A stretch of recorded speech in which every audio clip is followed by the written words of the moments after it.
pour ce matin.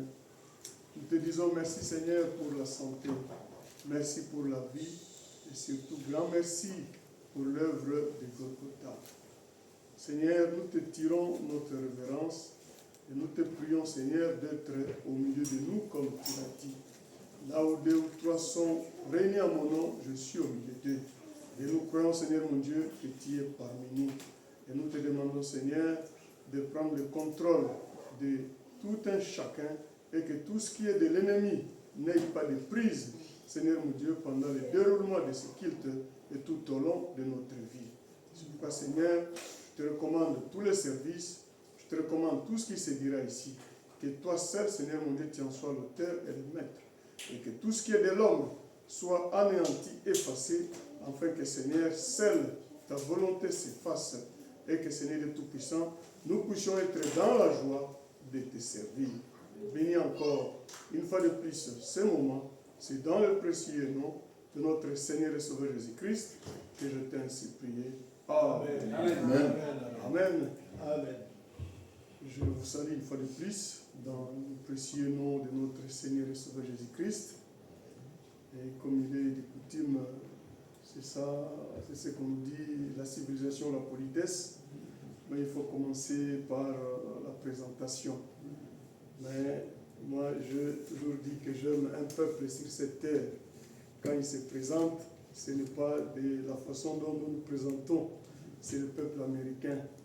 Quand un Américain, il se présente, dans les 5 minutes qui suivent, vous connaissez déjà toute sa vie. Ce n'est pas qu'il est orgueilleux ou qu'il est vantard, mais il veut juste te faire voir ou te faire comprendre qu'il a travaillé dur et que tout ce qu'il a, tout ce qu'il possède, c'est par la force de ses bras. Ce n'est pas son travail. Et dans les 5 minutes, il va te dire tout ce qu'il a. Et là-bas, quand vous allez visiter un Américain, la maison, c'est un lieu touristique. Donc, il a un rêve de bâtir une maison et que tous ceux qui viendront puissent admirer les efforts qu'il a fournis en termes d'énergie, en termes de temps, en termes de finances. Et quand il entre, pour que toi aussi, tu puisses tirer des leçons et que tu puisses te dire, je vais faire aussi comme mon frère a fait. Je vais faire aussi pareil. Voilà comment ces gens-là, ils sont. Mais ici, nous, quand on se présente, en tant que des chrétiens, en principe, ça doit être au travers de la parole de Dieu. Et c'est ce que l'apôtre Paul a fait quand il est arrivé à Éphèse. Quand nous allons dans Actes chapitre 19, après du verset 1er jusqu'au verset 6, il a posé la question. C'est comme ça que les chrétiens doivent se présenter. Et qu'est-ce qu'il a dit? Il arrive, il pose la question, il dit, avez-vous reçu le Saint-Esprit depuis que vous avez cru? Ah, voilà la manière de se présenter de véritables chrétiens, de véritables fils et filles de Dieu. Ils doivent se présenter de la manière dont ils ont cru, de la manière dont ils ont reçu le Seigneur, comment ils ont évolué, et les choses, les miracles, la vie, les témoignages qu'ils portent pour Dieu. Et ils lui ont répondu, mais nous ne savons même pas s'il y a un Esprit Saint. Il dit, mais de quel baptême avez-vous donc, de quel baptême avez-vous reçu?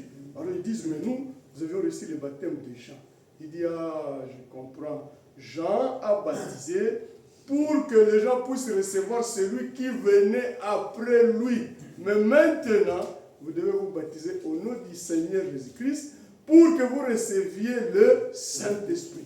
Et mes frères et sœurs, le Saint-Esprit, c'est ça là où le couronnement du christianisme. C'est ça le but final de tout chrétien. C'est d'arriver au baptême du Saint-Esprit. Voilà mon frère, ma soeur. Et c'est ça qu'on appelle la perfection. Parce que quand le Seigneur Jésus-Christ va revenir dans sa seconde venue, mes frères et sœurs, on ne va pas utiliser nos véhicules que nous utilisons aujourd'hui. Notre véhicule que nous utiliserons, ça sera le Saint-Esprit. Pourquoi? Parce que nous sommes les membres du corps mystique du Seigneur Jésus-Christ. Et c'est comme ça qu'il faut passer par la justification, qui est le baptême dans l'eau. Quand tu étais dans le monde, tu arrives, tu ne connaissais pas de quoi il s'agissait, On doit te le montrer comme le pasteur l'a dit. Pas un évangile de prospérité. On doit te dire comment tu dois vivre pour plaire à ton Dieu. Oui, mon frère, ma soeur. Et quand tu comprends, donc ma manière de vivre, ma vaine manière de vivre n'est pas conforme à la parole de Dieu, tu te conformes pas à la civilisation, pas au monde, mais à la parole de Dieu. Voilà, mon frère, ma soeur. Et quand tu viens à lui, tu prends ton baptême, alors là, tu passes maintenant à la deuxième étape, qu'on appelle l'étape de la sanctification. Parce que l'œuvre de la rédemption s'exprime en 3 étapes. La justification, tu étais dans le monde, tu ne connaissais rien. C'est ce qu'on nous dit dans Actes chapitre 17, verset 30. Dieu ne tient pas compte du temps de l'ignorance. Quand tu étais ignorant, tu viens à lui, il te pardonne de tous tes péchés. Tu peux peut-être les lire. C'est vrai, c'est juste une introduction. Acte chapitre 17, verset 30. Écoute ce qu'on est en train de nous dire ici. Dieu, sans tenir compte du temps de l'ignorance, annonce maintenant à tous les hommes, en tout lieu, qu'ils aient à se repentir. Quand nous étions dans le monde, nous vivions selon nos coutumes, selon nos traditions, selon nos mœurs, selon nos us. Mais quand nous venons à Christ, nous devons maintenant comprendre que la volonté de Dieu, c'est sa parole. Maintenant, nous devons nous y conformer. Nous devons maintenant faire un effort de vivre cette parole-là. Et on te plonge dans les eaux du baptême, qui signifie que tu meurs avec lui et tu ressuscites en nouveauté de vie avec lui, au nom du Seigneur Jésus-Christ. Alors, tu entres maintenant dans la deuxième étape qu'on appelle la sanctification. Maintenant, on doit te dire, ma soeur, mon frère, voilà comment tu dois vivre, voilà ce que les Saintes Écritures disent. Et c'est comme ça, mon frère, ma soeur, quand tu vis pleinement la parole de Dieu, parce que beaucoup, ils ne viennent pas pourquoi? Parce qu'ils savent que s'ils viennent ici, on va leur dire ce qu'ils ne doivent pas faire. Et eux, c'est ce qu'ils aiment faire. Mais c'est pourquoi ils ne viennent pas. Ils sont conscients, ils savent que s'ils viennent, les gens vont dire, sœur, ça c'est pas une bonne vie, frère, c'est pas comme ça qu'on marche. Alors, ils préfèrent vivre sa vie. Et c'est ça. Mais nous, quand nous venons, nous devons nous soumettre à la parole de Dieu. C'est comme ça que ça se passe. Et quand nous nous appelons chrétiens, c'est pour vivre cette vie, pour plaire au Seigneur Jésus-Christ et aller de l'avant. C'est au travers de la sanctification que lui là-haut, quand il va regarder, il dit, ah, mon fils un tel, ma fille un tel me plaît, ma maison est propre. Maintenant, je vais aller y habiter. Qu'est-ce qu'il fait? C'est pourquoi on donne un exemple allégorique. Dieu, il sait, le Seigneur Jésus-Christ, il coupe son oreille. Il dit, ah, ma fille là-bas, Bretelle, elle vit ma parole. Quand elle le lit, elle ne comprend pas. Pasteur Régis, ici, je n'ai pas compris. Qu'est-ce que le Saint-Esprit voulait dire? On lui explique, ah, c'est comme ça. Il met sa vie par rapport, il aligne sa vie par rapport à la parole de Dieu. Alors Dieu là-haut, quand il verra que la personne se sanctifie, il aime vraiment le Seigneur par la vie, parce que le christianisme n'est pas une théorie, c'est une vie de tous les jours. Le christianisme, dans les termes stricts de Christ, ce n'est pas une religion, ce n'est pas une dénomination, c'est une vie de tous les jours, de chaque instant. Et quand il verra que mon fils, ma fille, a atteint ce niveau-là, alors il va couper son oreille, il met en toi. Et c'est ce que nous voyons dans Actes chapitre 2. Le Saint-Esprit est descendu et s'est séparé comme des langues de feu sur chacun d'eux. Voilà le couronnement du christianisme. C'est quand ils ont reçu le Saint-Esprit. Nous connaissons tous qui était Paul, et Pierre plutôt, il a régné le Seigneur Jésus-Christ. Nous connaissons tous ces apôtres-là. Ils fuyaient même de se présenter dehors. Mais quand ils ont reçu le Saint-Esprit, ils ont reçu la puissance. Il n'y avait plus de peur. Ils voulaient maintenant témoigner le Seigneur Jésus-Christ. Et c'est comme ça qu'ils sont sortis et qu'ils ont répandu la parole de Dieu. Donc, mon frère, ma soeur, pour que nous soyons appelés des chrétiens, il faut que nous atteignions le baptême du Saint-Esprit. Et quand il y a le Saint-Esprit, il y a la vie éternelle. Ce n'est pas une vie qui va commencer quand tu vas mourir, non. c'est quand tu reçois le Saint-Esprit, c'est-à-dire une portion de Dieu en toi, alors elle lui-même l'a dit. Je serai avec vous et même en vous. Il ne viendra pas physiquement habiter en moi. C'est sous forme de l'Esprit. Et quand tu es baptisé de l'Esprit Saint, alors mon frère, ma soeur, la pesanteur n'a plus de force sur toi. Parce que le jour de sa seconde venue, tu vas prendre un paramoteur, parce que les autres sont partis, ceux qui étaient sincères, ceux qui étaient vrais, ceux qui ont vécu peut-être dans le dénuement, dans la misère, mais ils ont donné leur vie complètement au Seigneur Jésus-Christ. Alors la Bible dit en un clin d'œil, ils seront enlevés. Et notre espérance à nous les chrétiens, l'espérance de l'Église du Seigneur Jésus-Christ aujourd'hui, c'est sa seconde venue. Parce qu'il vient pour chercher son épouse, dont vous et moi nous faisons partie. Et c'est comme ça, mon frère, ma soeur, quand il viendra, la Bible nous dit qu'il ne touchera plus la terre. Il sera dans les airs, comme il est dit, Christ est la tête et l'Église est son corps. C'est pourquoi, comme tu étais son oreille, comme tu étais son doigt, comme tu étais peut-être son œil, tu étais son orteil, quand il revient dans sa seconde venue, c'est nous qui formons son corps.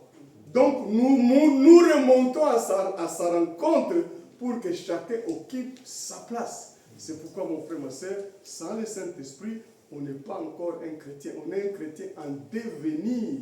C'est pourquoi nous devons faire un effort de vivre la parole de Dieu, d'aller de l'avant. Et si nous sommes le nombre que nous sommes là, c'est parce que certainement la vérité est prêchée. Partout où on prêche la vérité, comme les apôtres l'ont prêché, comme l'Église primitive l'a fait, mes frères et sœurs, les gens ne restent pas. Les gens ne restent pas, les gens n'aiment pas, ils veulent vivre leur vie. Ou soit ils veulent qu'on baisse les standards de la parole de Dieu. Nous connaissons tous les sauts à la perche. Il y en a, on commence par 3 mètres. Tout le monde peut venir sauter. On monte encore 3,50 mètres. Tout le monde peut venir sauter. Plus on monte la perche, plus l'épreuve devient dure. Et c'est comme ça que ça doit se passer. Donc, nous n'avons pas à baisser les standards de la parole de Dieu pour remplir l'église. Non. Alors nous faisons quoi? Nous pactisons avec le diable. Le standard de Dieu est à un certain niveau. C'est à vous et à moi de nous élever au niveau du standard de la parole de Dieu. C'est comme ça. Pourquoi? Pour porter un témoignage. Mais dans beaucoup d'endroits, ils ont baissé les standards de la parole de Dieu pour remplir l'église. Mon frère, ma soeur, notre seul but, c'est la vie éternelle. Donc, nous avons le devoir d'apporter une parole qui amène le peuple de Dieu à atteindre les standards de la parole de Dieu pour être prêt pour l'enlèvement. Alors, ça servirait à quoi? De baisser les standards, remplir l'église, être dans une fausse joie, alors que nous allons tous être détruits. Ce n'est pas ça le but. Donc, mes frères et sœurs, la véritable présentation des enfants de Dieu, c'est chacun, quand vous vous retrouvez, vous commencez à parler. Ah, frère Jésus, parlez-moi un peu de ton expérience. Quand il ouvre la bouche, vous passez 2 heures du temps. Et quand l'autre frère il prend, il te parle de son expérience avec Jésus-Christ. Tu dis, waouh, Seigneur. Tu dis, mais oh mon Dieu, viens-moi aussi en aide. Voilà comment ça se passe pour nous les chrétiens. Et c'est comme ça que les choses doivent être. C'est comme ça, Paul, quand il est arrivé à Éphèse, Acte chapitre 19, vous pouvez les lire, il a juste posé la question, avez-vous reçu le Saint-Esprit depuis que vous avez cru? Ça fait combien de temps que tu t'appelles chrétien? Ça fait combien de temps que je me dis chrétien? Est-ce que tu as la certitude que tu as le Saint-Esprit? Dans beaucoup, c'est encore une confusion. Mais je ne sais pas. Alors qu'une femme qui commence sa grossesse, en tout cas 2 semaines, maximum 1 mois, elle doit savoir qu'il y a une vie qui se développe en moi. Maximum 2 mois, si je suis un peu là de 2 mois, elle doit comprendre qu'il y a une vie qui se développe en moi. Et tu verras, au fil de sa grossesse, mais le comportement change. Parfois, elle devient colérique. Parfois, elle ne mange que des citrons. Quand vous mangez à manger des citrons, vous avez des dents, vous n'en mangez pas, mais vous avez des dents agacées, les gens font ça. C'est pas possible. Pourquoi? Parce qu'il y a une vie qui commande en elle. C'est la même chose avec le Saint-Esprit. Quand nous avons reçu le Saint-Esprit, nous devons en être conscients que je l'ai. Ça ne sera pas quelque chose de à peu près. Ou mais je ne sais pas. Non, tu dois le savoir. Donc si tu ne l'as pas, pour atteindre le niveau du Saint-Esprit, il faut passer par la sanctification. On ne brûle pas les étapes avec Dieu. Et notre Dieu est en train de nous dire, dans Actes chapitre 5 au verset 32, il dit ceci au verset 31. Écoute, il dit ceci. Actes chapitre 5 après le verset 31, c'est le verset 32 qui nous concerne. Dieu l'a élevé par sa droite comme prince et sauveur pour donner à Israël la repentance et le pardon des péchés. Nous sommes témoins de ces choses, de même que le Saint-Esprit que Dieu a donné à ceux qui lui obéissent. Ah, Dieu ne donne pas son esprit à n'importe qui. Et le Saint-Esprit ne peut pas habiter dans un corps souillé. Tout ce qui se fait dans ce monde, toi aussi tu es dedans. Le monde a besoin de voir des exemples. Mais ce que nous constatons aujourd'hui, ce sont les chrétiens qui imitent le monde. Sur les réseaux sociaux, les influenceuses, les influenceurs, ils cherchent à voir pour faire pareil. Pourquoi pas le monde voir comment on sert un vrai Dieu? Si Dieu a appelé un peuple pour qu'il lui appartienne en propre, Israël, c'était pour que toutes les autres nations de la terre puissent voir comment on adore Dieu. Et nous aussi, si nous sommes appelés à Christ, c'est pour que tous ceux qui vivent autour de nous puissent voir comment on sert Dieu.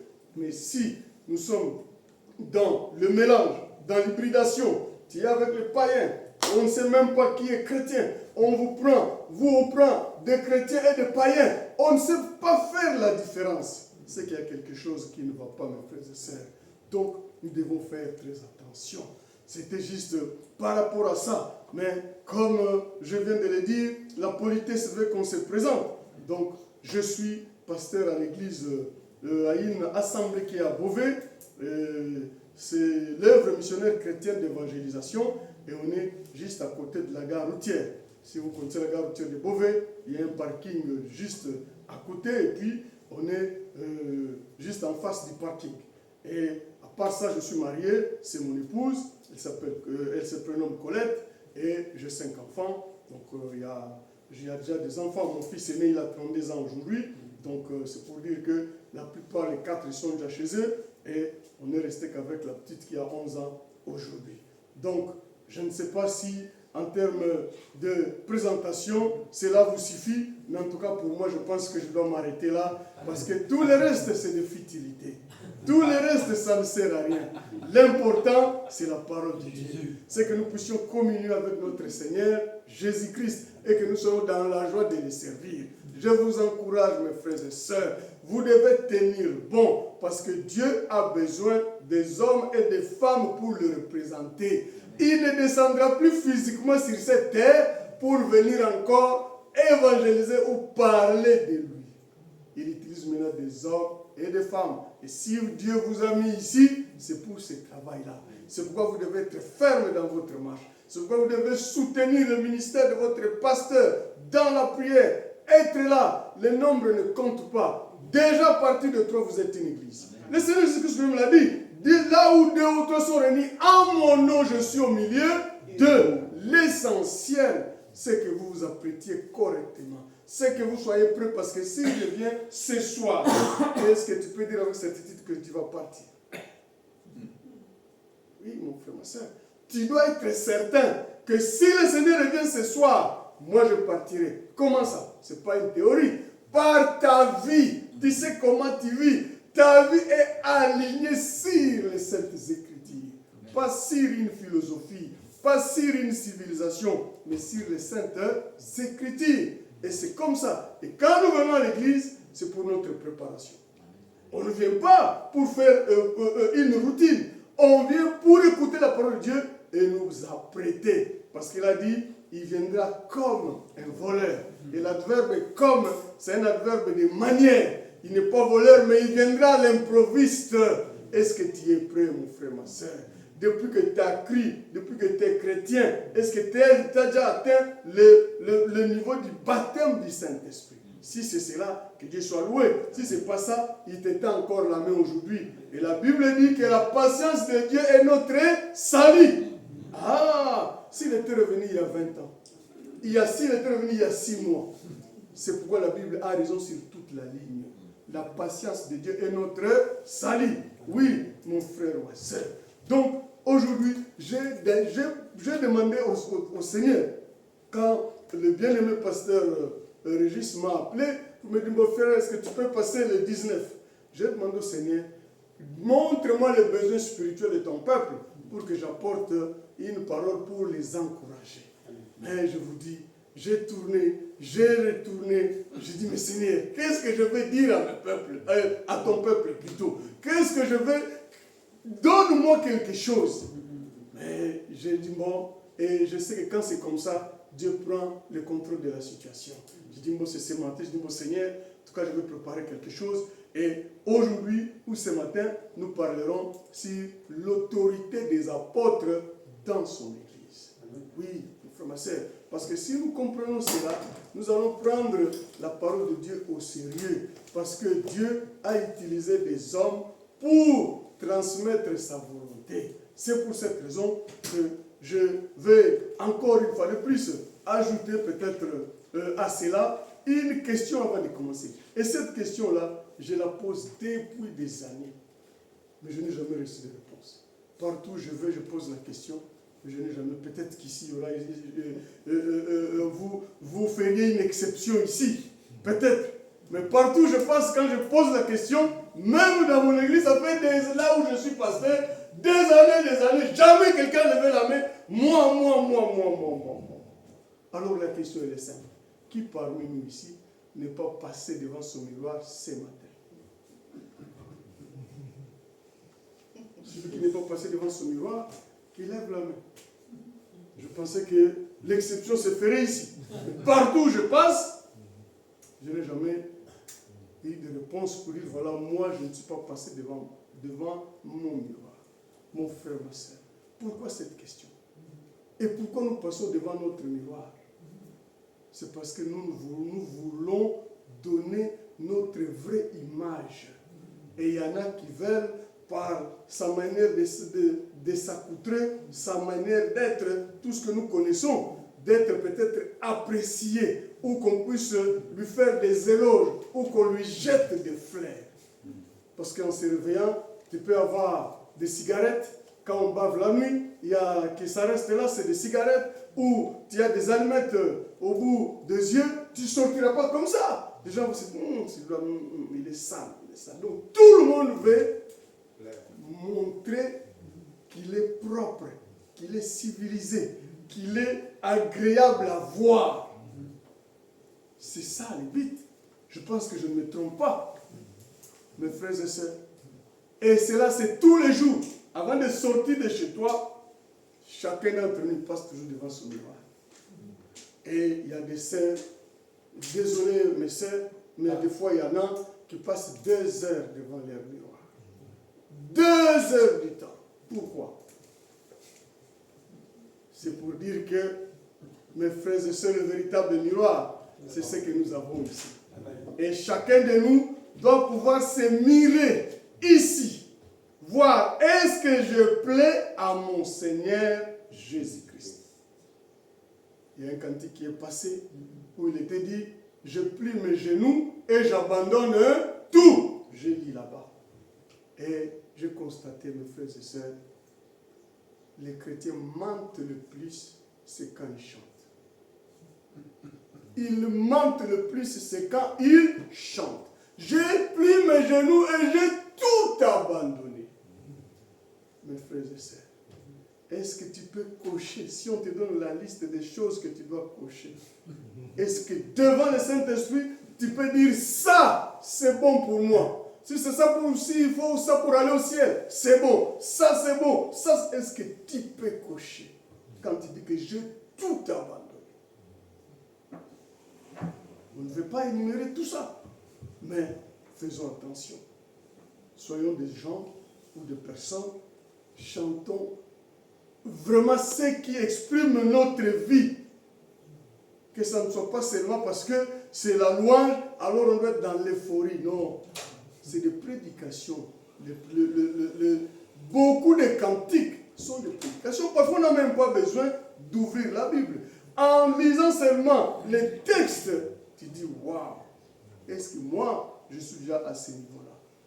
Si ce n'est pas le cas, alors il faudra faire très attention. Oui, mes frères et sœurs. Donc, nous mirons là-dedans et nous allons rapidement aller voir quelque part où chacun de nous va voir si vraiment il s'est bien miré dans 2 Timothée chapitre 3, à partir du verset 1 jusqu'au verset 5. 1 Timothée 3, 1 à 5. Et nous allons, chacun de nous va cocher. Il a dit, ah, moi, ça c'est bon. Ah, ça c'est bon. Ça c'est bon. Ah, alors là, Dieu sera content. Il a dit ceci. 2 Timothée chapitre 3, à partir du verset 1er jusqu'au verset 5. Sache que dans les derniers jours, surgiront des temps difficiles. Ah, les moments sont durs en ce moment-là. Pour donner à ton frère, à ta soeur, 50 €, je pense que ça fait réfléchir. Comme ça, 100 € comme ça, ça fait réfléchir. Et peut-être qu'il est dans le besoin. Il dit ceci au verset 2. Car les hommes seront égoïstes. Ah. C'est des cases à cocher. Est-ce que l'égoïsme n'est pas toujours chez moi? Je ne suis pas égoïste. Est-ce que j'ai la libéralité? Est-ce que je soutiens l'œuvre de Dieu? Est-ce que je peux assister mon prochain? Si le Seigneur Jésus avait donné la parabole du bon samaritain, c'était pour donner des leçons. Parce que les Samaritains, c'était un peuple hybride. Ce n'est pas des vrais juifs. Parce que quand le roi Salmanazar est venu prendre Israël, parce qu'Israël était divisé en deux, il y avait la partie sud de Juda et la partie nord d'Israël, dont la capitale était Samarie. Quand Salmanazar est venu, le roi assyrien est venu prendre Israël, et il a déporté la population et les a menés chez lui en esclavage. La terre est restée vide. Il est allé chercher les gens de Tyr, de Sidon, de Byblos, toutes ces contrées-là. Il est venu remplir la Samarie ou Israël nord. C'est pourquoi quand vous allez dans Jean chapitre 4, quand le Seigneur est arrivé au puits de Jacob, la femme samaritaine lui dit, donne-moi de lui, mais comment ça se fait, vous et nous, on ne se parle pas. Comment tu me demandes à boire? Parce que les vrais juifs, ils savent que c'est des peuples venus d'ailleurs, c'est des païens. Un véritable juif. Pour aller au nord en Galilée, il ne passe pas par la Samarie. Il contourne. Il préfère passer des mois que de passer des jours et d'arriver parce que c'est des peuples souillés, c'est des peuples impurs. Mais c'est juste qu'est-ce qu'il a dit. Un monsieur, un voyageur, a été tabassé par des brigands. On lui a ravi tout ce qu'il avait.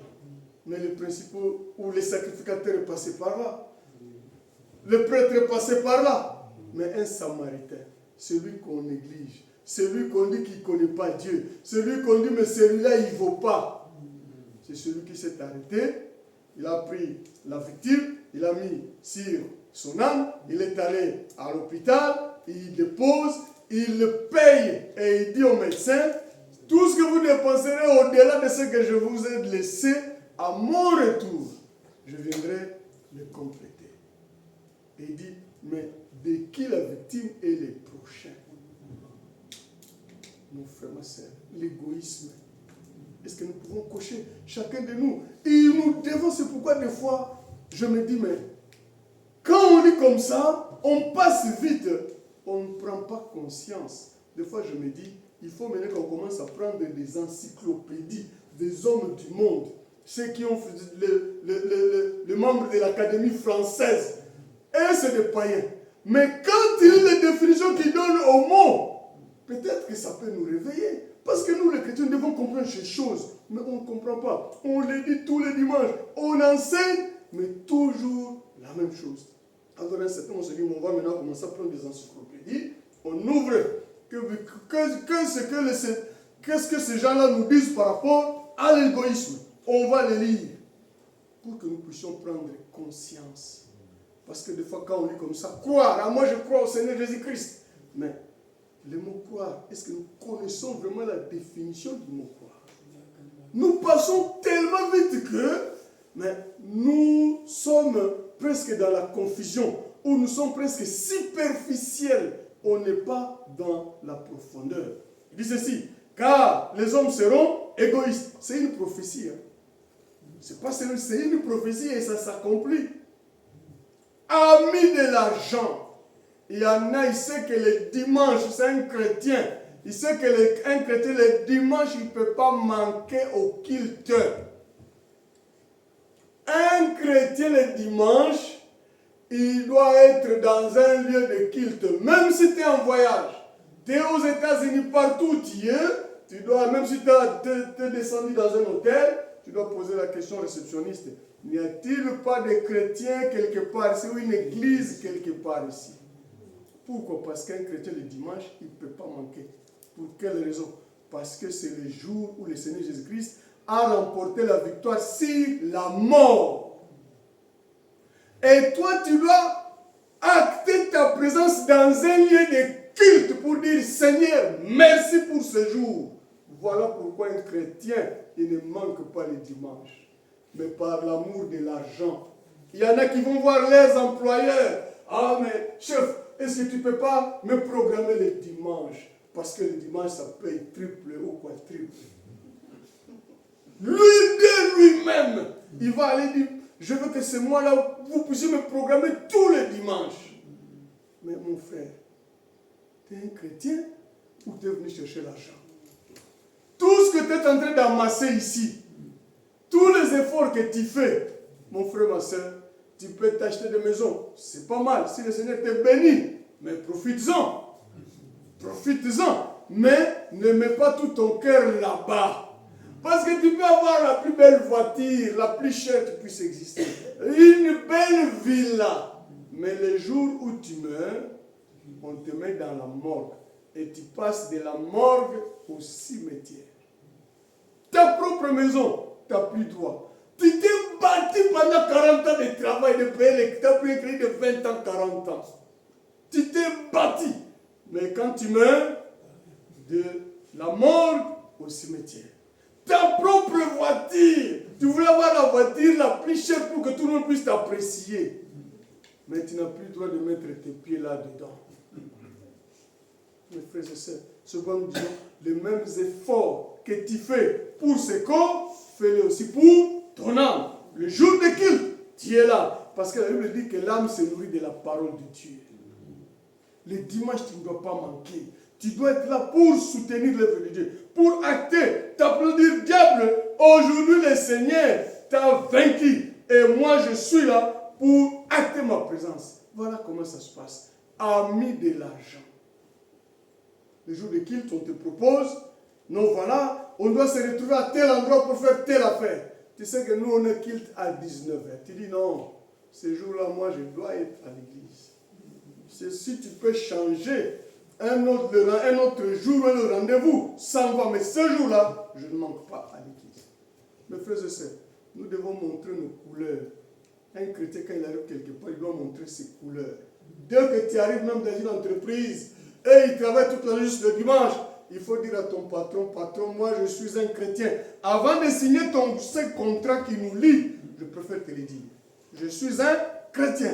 Le dimanche, je ne peux pas manquer à l'église. Et nous avons culte de 10h30 à 13h, par exemple. Donc, si tu veux m'employer le dimanche, en dehors de ces heures-là, donc je te préviens, c'est soit je signe ou soit je pars. On ne négocie pas. Voilà. Mon frère, ma soeur, si tu ne prends pas position pour Christ, ce n'est pas le païen qui va prendre position pour lui. Ce n'est pas le païen qui prendra position pour Christ. C'est pourquoi nous devons nous investir. Les gens doivent voir nos couleurs. Ils doivent savoir que, celui-là, si tu touches à son Dieu, là tu touches à la prunelle de son œil. Il ajoute, orgueilleux, fanfaron. C'est quelqu'un qui parle dans le vide. On nous ajoute, orgueilleux. l'orgueil, est-ce que c'est parti?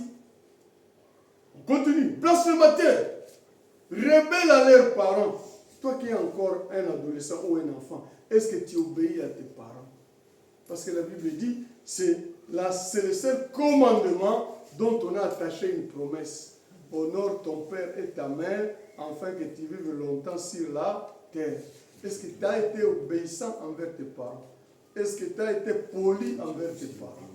Ta mère, est-ce que c'est ta confidente ou bien c'est ton adversaire?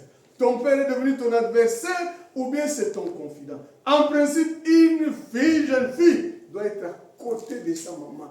Un garçon doit être accolé à son père. C'est comme ça qu'on apprend, mes frères et sœurs. Et ici en France, les entreprises dont on marque de père en fils, tout le monde y accourt. Parce qu'on sait que la transmission a été faite dans les règles de l'art. C'est pourquoi quand c'est marqué entreprise interne de père en fils, ils savent que vraiment là, c'est la connaissance qui a été transmise de génération en génération. Mais tu viens d'une famille.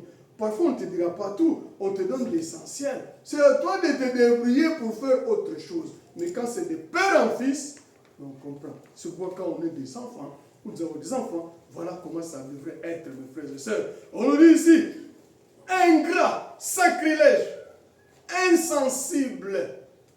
Même quand tu vois ton prochain, même s'il n'est pas de ton église, même si tu ne le connais pas, mais ils sont dit insensible. Tu sens que cette personne a besoin d'aide. Ah, mais c'est son problème. Hein? Chacun pour soi, Dieu pour tous. Voilà. Et on commence à copier les adages du monde, les proverbes du monde pour les appliquer. Même si on t'a roulé, même si les gens ont été ingrats envers toi, la Bible dit, ne vous lassez pas de faire bien. Quel que soit, continue. C'est ce que la Bible nous demande. Il ajoute, sacrilège, insensible, implacable, calomniateur, sans frein, cruel, ennemi des gens de bien, traître, impulsif, enflé d'orgueil, aimant le plaisir plus que Dieu. Ils garderont la forme extérieure de la piété, mais ils en régneront la puissance. Éloigne-toi de ces hommes-là. Frères et sœurs, la parole a été adressée aux enfants de Dieu, aux fils et aux filles de Dieu. Et quand on parle comme ça, ce n'est pas, ne voyez pas les gens du monde. C'est nous qui nous appelons chrétiens. Parce que ceux qui ont crucifié le Seigneur Jésus-Christ, qui ont voulu sa mort, ce n'étaient pas les caïds du quartier, ce n'étaient pas les bandits, ce n'étaient pas les braqueurs des banques. C'était des sacrificateurs, des gens qui officiaient dans les temples. C'était des prêtres. C'était des gens qui pensaient servir Dieu. Quand il est arrivé, tellement qu'il leur disait la vérité, alors on dit non, celui-là, il faut qu'on l'élimine. Mes frères et sœurs, ceux qui ont voulu la mort de Jésus-Christ, quoi que ça soit prédit, mais ce n'étaient pas les gens du monde, ce n'étaient pas les païens, c'était des gens qui servaient Dieu. Et aujourd'hui, c'est pareil. Ceux qui tuent la parole de Dieu, c'est ceux qui s'appellent chrétiens. C'est la vérité. Tu connais comment faire, tu connais comment vivre, tu connais la vérité. Est-ce que cette vérité-là, tu la mets en pratique? Si tu ne la mets pas en pratique, en quoi tu es chrétien? Tu es peut-être un collabo. Si tu es un collabo, alors vis ta vie normalement. Au lieu de venir dans l'assemblée des saints pour faire semblant. Ce n'est pas comme ça que ça se passe, mes frères et sœurs. Donc, nous venons de comprendre que dans la vie de chaque jour, chacun de nous, il doit s'observer. Tu dois te dire, est-ce que je plais à mon Dieu? Ma vie, est-ce qu'elle plaît au Seigneur Jésus-Christ? Est-ce que j'ai vraiment tout abandonné? Est-ce que je fais les choses comme le Seigneur le veut? Tu verrais à certaines personnes, quand ils prennent son téléphone, c'est pour parler du mal des autres. Dans les temps, c'était encore un peu difficile, parce que le téléphone, c'est pas comme aujourd'hui. Il n'y avait pas de forfait illimité. Donc tu savais que si tu parles trop, il faut repayer les minutes que tu vas dépasser. Mais aujourd'hui, comme c'est illimité, tu verras que il commence à parler du mal de son frère ou de sa sœur. Il parle, il change, jusqu'à ce que les coups lui fassent mal. C'est ce que le Seigneur nous demande. Nous devons nous dire de vérité, mes frères et sœurs. Ce point, nous devons faire très attention. Très, très attention. Donc, nous revenons maintenant à notre thème que nous avions dit. Nous parlerons de l'autorité des apôtres sur l'Église du Seigneur Jésus-Christ. Je vais d'abord rappeler les parties qui constituent la Bible avant qu'on en arrive là, parce que les apôtres, nous les trouvons dans les Saintes Écritures. La Bible, comme nous le savons, est divisée en deux parties. Mais la première partie qu'on appelle l'Ancien Testament regroupe trois grandes parties. La première partie, ce sont des prophéties où les prophètes ont annoncé ce qui devrait arriver. La deuxième partie, c'est des lois que nous trouvons dans l'Ancien Testament. Les livres de Lévitique, les livres de Deutéronome, ce sont des lois que Dieu donnait à son peuple. Et il y a des livres de lois, même les 5 premiers livres, on les attribue aux lois. Donc il y a les lois, il y a les prophètes et il y a les écrits. Les écrits, c'est le livre des Proverbes. Nous prenons les livres d'Ecclésiaste. Tous ces livres-là qui forment les écrits, ça démontre la relation entre Dieu et son peuple. Quand vous lisez, vous allez voir. Vous prenez le psaume, c'est parmi les écrits. Ça montre la relation entre l'homme et son Dieu. Voilà ce qui constitue la partie qu'on appelle l'Ancien Testament. Et dans le Nouveau Testament, nous en avons 4. Nous avons les 4 évangiles. Et dans les 4 évangiles, on nous relate la vie du Seigneur Jésus-Christ depuis sa naissance jusqu'à son ascension. Ça, c'est la première partie. Tout le monde peut les lire. Tu ouvres la Bible, tu lis les 4 évangiles. Après les évangiles, la deuxième partie du Nouveau Testament, c'est les actes des apôtres, où on nous montre l'évolution de l'Église du Seigneur Jésus-Christ depuis la Genèse, c'est-à-dire depuis Acte 2 jusque dans Acte chapitre 28. Et comme nous le disons toujours, les actes des apôtres, en principe, ça devrait être marqué les actes du Saint-Esprit dans les apôtres. C'est comme ça que ça devrait être marqué. Parce que nous connaissons ces gens-là, nous connaissons ces apôtres-là. C'était des simples hommes, mais ils sont devenus ceux qui sont devenus par l'impulsion du Saint-Esprit. C'est pourquoi ça devrait être marqué les actes du Saint-Esprit dans les apôtres ou par les apôtres. Et dans ce livre-là, nous voyons l'évolution de l'Église Seigneur Jésus-Christ. Lui-même, dans Actes chapitre 1er, il dit, restez dans Jérusalem jusqu'à ce que vous soyez revêtis de la puissance d'en haut. Alors, vous irez, on peut peut-être le lire, pour que chacun de nous puisse, parce que j'aime responsabiliser les Saintes Écritures. J'aime beaucoup lire. Oui, mes frères et sœurs, et c'est ce que nous allons faire. Acte chapitre 1er, verset 8. Acte 1, 8. Il est dit ceci. Mais vous recevrez une puissance, celle du Saint-Esprit, survenant sur vous, et vous serez mes témoins à Jérusalem, dans la Judée, dans la Samarie, et jusqu'aux extrémités de la terre. C'était une prophétie d'une grande échelle d'évangélisation dans le monde entier. Et c'est le Seigneur Jésus-Christ lui-même qui l'a donné. Il dit, vous serez mes témoins. Mais pour être témoin du Seigneur Jésus-Christ, il faut être baptisé du Saint-Esprit. C'est quand tu es baptisé du Saint-Esprit que tu deviens témoin du Seigneur Jésus-Christ. Et quand nous continuons, nous voyons l'effusion du Saint-Esprit le jour de la Pentecôte. Et ainsi de suite. Donc, dans les livres des Actes, nous voyons l'évolution de l'Église du Seigneur Jésus-Christ dans les temps jusqu'aujourd'hui. Après, qu'est-ce que nous avons? La troisième partie du Nouveau Testament, ce sont les épîtres, mes frères et sœurs. Après que le Seigneur Jésus-Christ ait donné cet ordre, que vous irez, vous commencerez par Jérusalem, en Judée, en Samarie, jusqu'aux extrémités de la terre. Les apôtres ont obéi sous l'impulsion du Saint-Esprit. C'est comme ça que la persécution a commencé. Quand les apôtres fouillaient, les disciples fouillaient, partout fouillaient, chemin faisant, ils exhortaient les gens. Et les églises naissaient. C'était comme ça que ça s'est répandu. Et nous voyons combien Paul, l'apôtre Paul, a travaillé dans ce sens-là. Il peut être considéré comme la deuxième personne du christianisme sur le plan de l'influence, après le Seigneur Jésus-Christ, par le travail qu'il a fait. Il a fait un grand travail. Je rappelle notre thème, c'est l'autorité des apôtres dans l'église du Seigneur Jésus-Christ. Et nous savons tous ce que cet homme a fait. Après avoir fait son premier voyage missionnaire, deuxième voyage missionnaire, troisième voyage missionnaire, jusqu'à arriver à Rome, les églises naissaient. Il est arrivé quelque part où il ne faisait même pas 2 semaines. Il était chassé de l'église, de la ville, pas de l'île, mais de la ville. Il allait dans les synagogues, il a porté la parole de Dieu, il arrive à Philippe, il apporte la parole de Dieu, on dit non, ta doctrine là on n'en veut pas, dehors. Mais le peuple de Dieu, il pouvait peut-être être 5 ou 6, parce que quand vous lisez, même l'église de Thessalonique, ce n'était pas un grand nombre. Mais ces gens-là, ils s'accrochaient à ce qu'ils ont entendu, la parole de Dieu.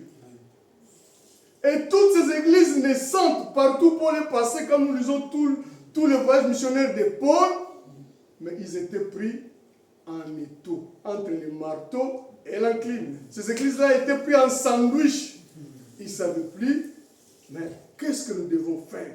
Ceux qui venaient du paganisme, ils apportaient un peu les coutumes du paganisme dans l'église Seigneur Jésus-Christ. Ceux qui venaient du judaïsme, ils voulaient qu'on fasse comme on le faisait dans l'Ancien Testament. Donc l'église était prise en sandwich. Ils ne savaient plus quoi faire.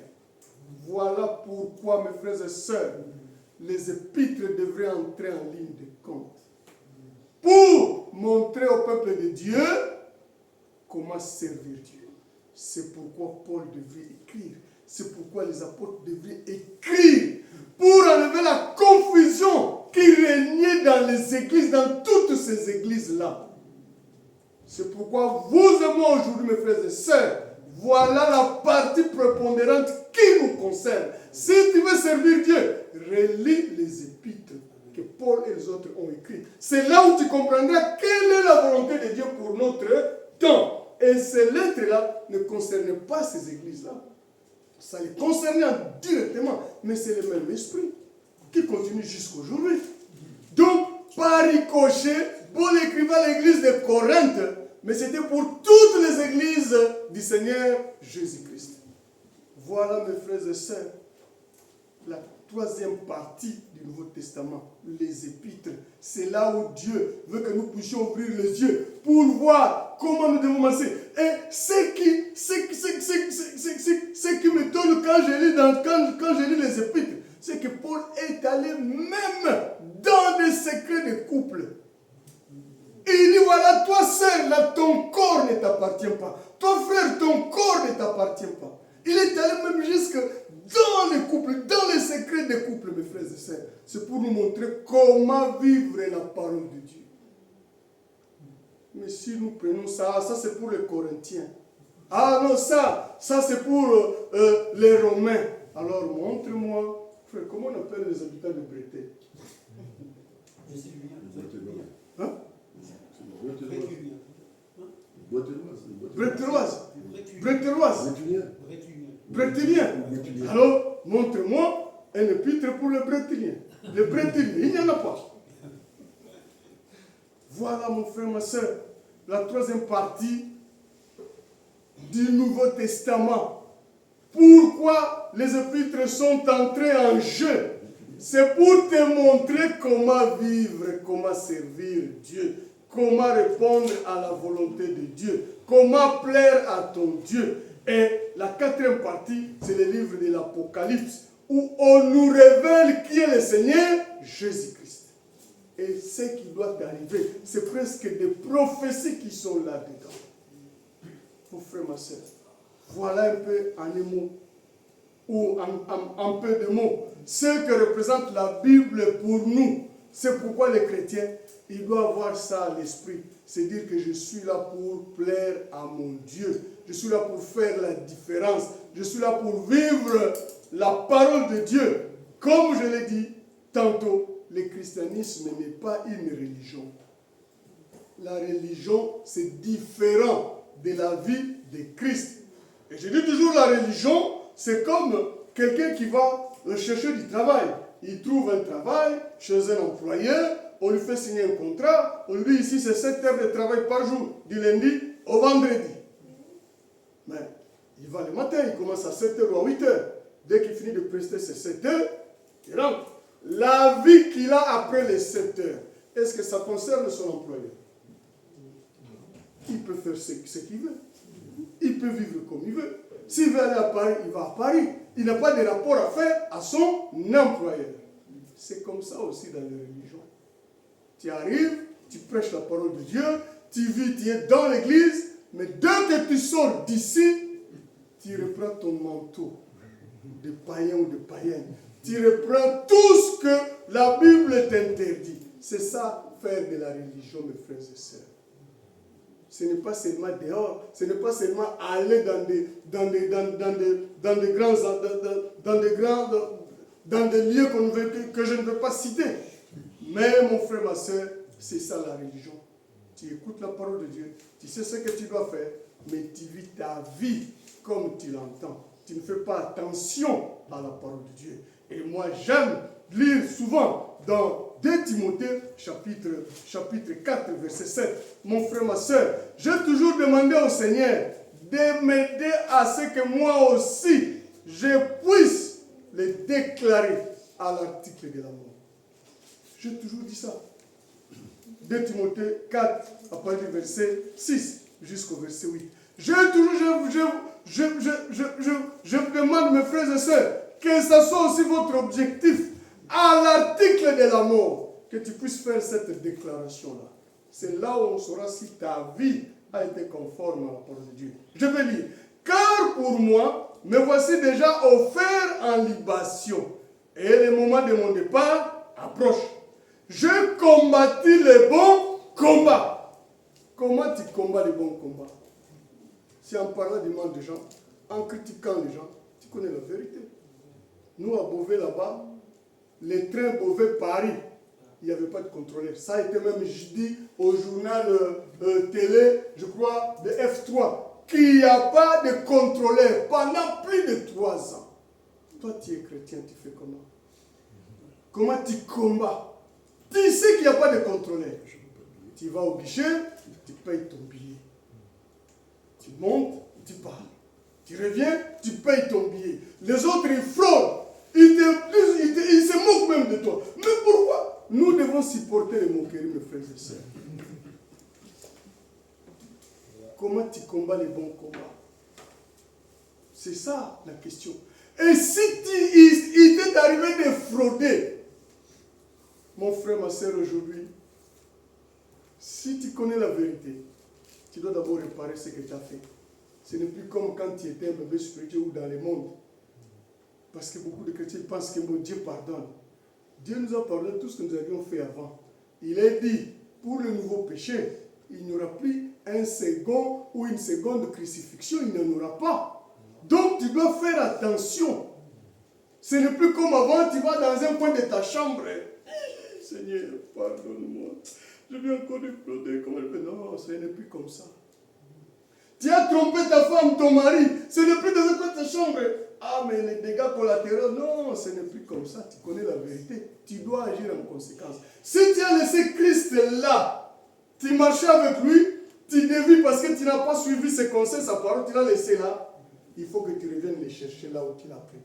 Et ça se passe comment? Tu dois aller au guichet. Oui, je vais voir le chef des gars. Pourquoi, monsieur, non? Les jours passés, j'avais fraudé, je veux régulariser ma situation. Je suis un chrétien, je veux faire les choses correctement.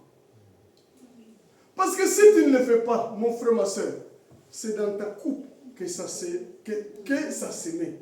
Et si demain, il arrive que tu puisses avoir l'Alzheimer, tu perds la mémoire, comment tu vas faire? Et à force d'accumuler, tu oublies. Mais Dieu, il n'oublie pas. Dans Malachie chapitre 3, verset 5, il est dit, Dieu a un livre de souvenirs où il marque tout ce que nous faisons sur cette terre. N'oublie pas ça, mon frère, ma soeur. Ce n'est plus dans un coin de chambre. Non. Tu as trompé ta femme. comment tu dois agir? Seigneur, si je lui dis, mais elle va me quitter, il faut supporter. Il faut payer. Pourquoi on met les gens dans des prisons? C'est pour qu'ils payent les méfaits qu'ils ont commis dehors. C'est pour ça. Tu vas en prison, c'est pour payer. On dit, tu vas faire 2 ans, tu fais 2 ans, tu as payé. Quand tu sors, tu es libre. Quand tu as passé les 2 ans, tu es libre. Tu as payé, on te doit, tu ne dois plus rien à l'État. C'est comme ça que ça se passe. Donc, si tu es parti avec la femme de ton prochain, tu dois déjà commencer auprès de ta femme. Chérie, je suis encore tombé. Voilà, avec bisounours.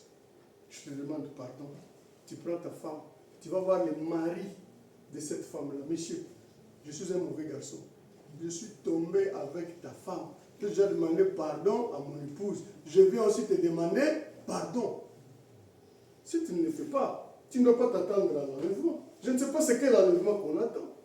Parce que tu sais tout. C'est pourquoi un chrétien, avant d'agir, il réfléchit. Avant de poser des actes, tu dois réfléchir. Avant d'ouvrir la bouche pour parler, tu dois réfléchir. Parce que tu es responsable des actes que tu poses. Si tu es arrivé à tomber avec une femme, tu avais le temps. Tu connais la parole de Dieu. Ça a commencé par des sourires. Après, c'était l'échange de téléphone. Tu pouvais t'arrêter là. Après, vous êtes dans un café.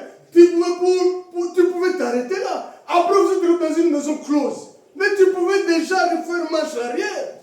Jusqu'à vous dépouiller. Mon frère, ma soeur. Et tu vas dire que non, Satan, le diable m'a trompé. Non. Non, le diable ne trompe pas comme ça. Tu es conscient de ce que tu fais. C'est ce qui t'est arrivé à Akan. L'Éternel dit à Josué, vous avez déjà détruit Jéricho. Maintenant, allez prendre la ville de Haï. Il n'y aura pas de morts. Et Josué envoie des guerriers, arrivent là-bas. 36 morts. Quand la nouvelle est venue, Jésus a dit non. Il y a quelque chose qui ne va pas, on doit consulter Dieu. C'est pas possible. Dieu m'a dit qu'il n'y aura pas de morts. Et Haï, c'est une bourgade, donc on devrait prendre cette petite ville sans coup férir. Comment ça se fait? Alors on a commencé à tirer au sort. Alors quand il pouvait se dénoncer. Dès comment on a dit, voilà, on va tirer au sort. S'il était sincère, mais Josué s'en s'est pas arrêté. On a tiré au sort. C'était sorti sur sa tribu. On a tiré au sort. C'était sur les clans où appartenait Akan. Il pouvait dire Seigneur ou Josué, c'est moi. On a continué après les clans, c'était la famille, la grande famille. Il avait tout le temps. Après, c'était dans ses années, dans sa famille restreinte. Alors Josué lui dit, Akan, rends gloire au Seigneur Jésus-Christ, si ce sort est vrai ou est faux. Frères et sœurs, Akan a attendu jusqu'à ce que les doigts de Dieu pointent sur lui. Il avait le temps.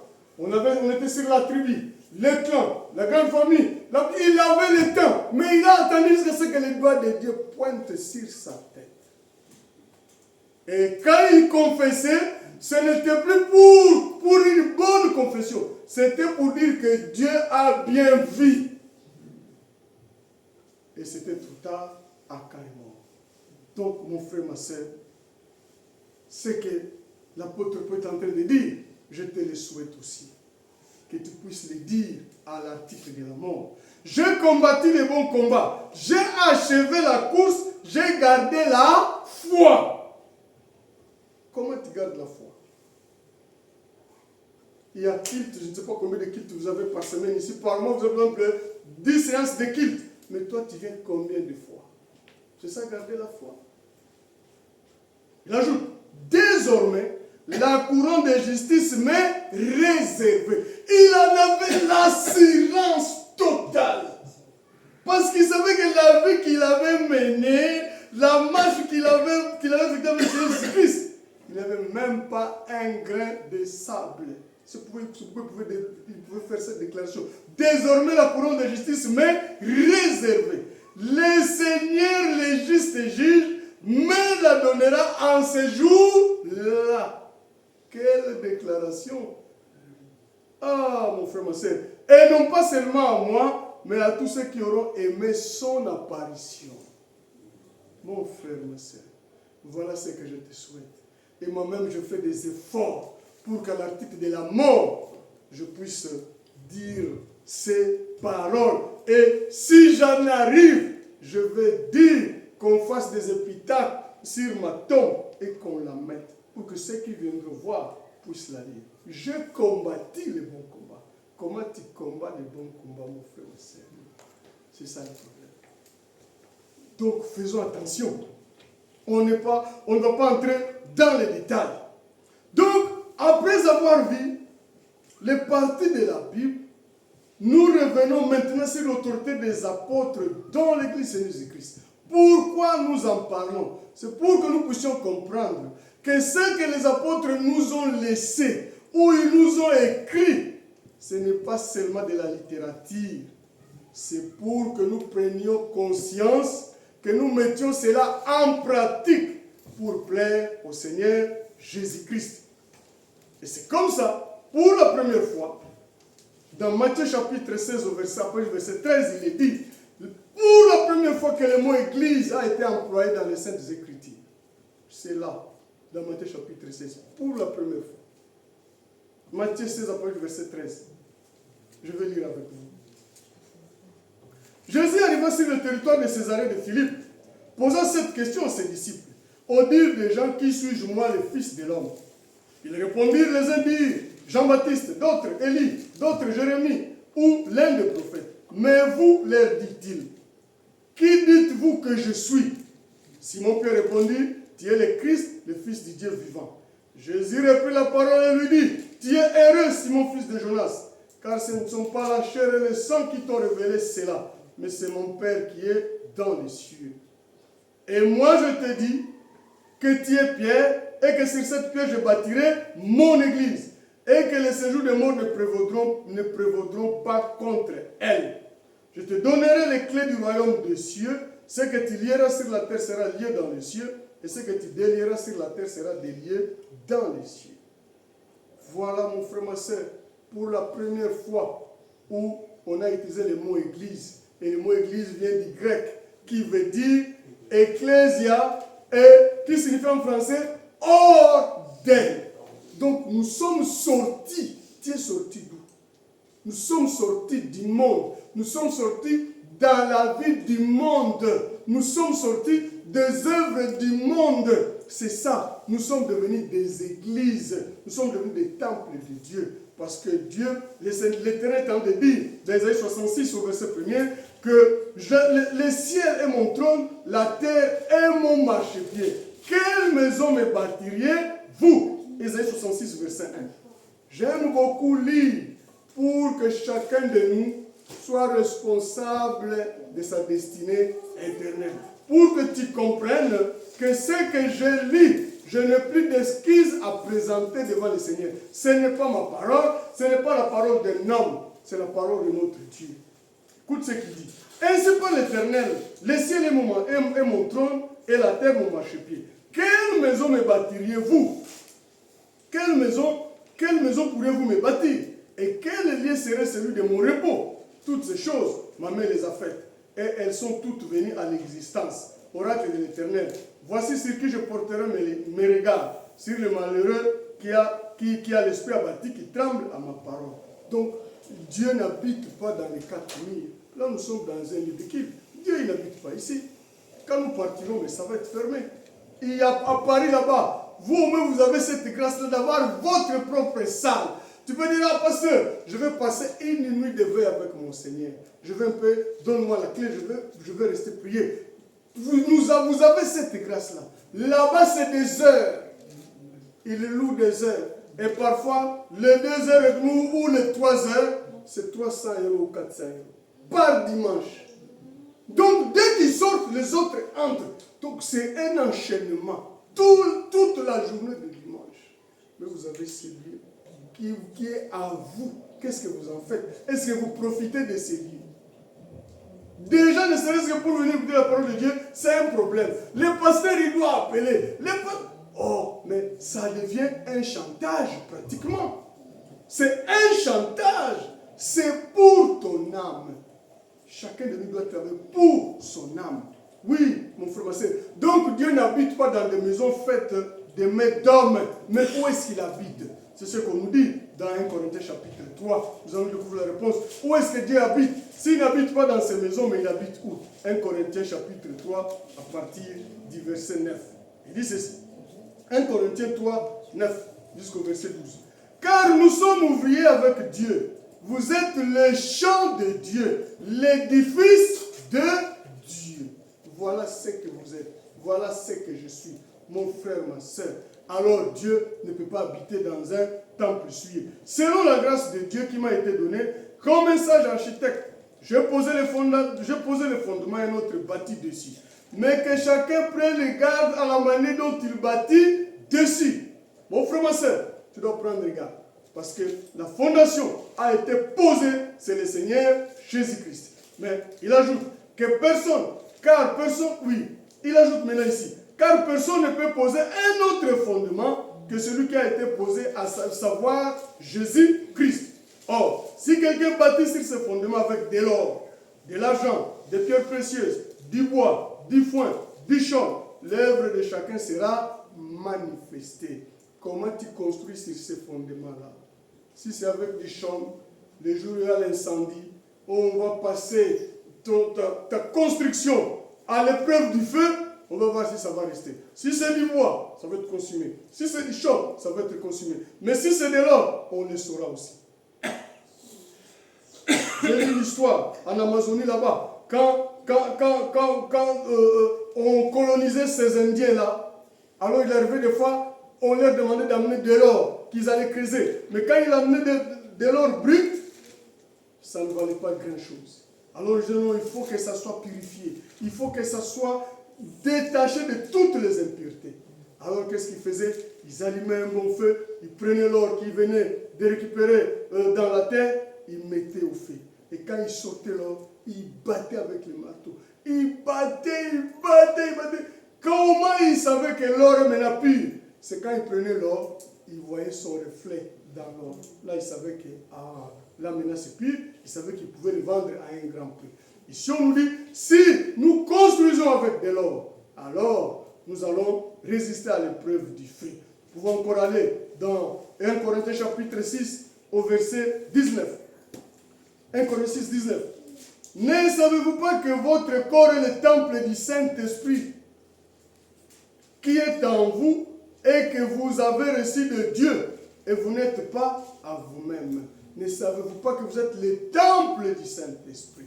Oui, mon frère, ma soeur, voilà ce que nous sommes. Nous sommes des églises et le Seigneur Jésus-Christ doit venir habiter en nous. Il n'habite pas dans un corps souillé. Il n'habite pas dans un corps qui vit dans la débauche. Non, le Saint-Esprit ne peut pas habiter dans un corps comme ça. C'est pourquoi, mon frère, ma soeur, tu dois prendre conscience pour te dire, vraiment, mon corps est le temple du Saint-Esprit. Maintenant, je dois marcher droitement conformément à la parole de Dieu. Et c'est comme ça, mes frères et sœurs, que nous voyons dans cette église qui a été constituée le jour de la Pentecôte, quand Judas était parti, mais ils se sont dit, mais comment on va faire? On ne va pas rester 11, parce que 12 est le chiffre du gouvernement céleste. Les chiffres ont des symboles, ont des significations dans la Bible. 12 est le chiffre du gouvernement céleste. Dieu a appelé 12 tribus. Il a formé 12 tribus d'Israël. Et quand Jésus-Christ vient, il prend 12 disciples. Donc 12 est le symbole du gouvernement céleste.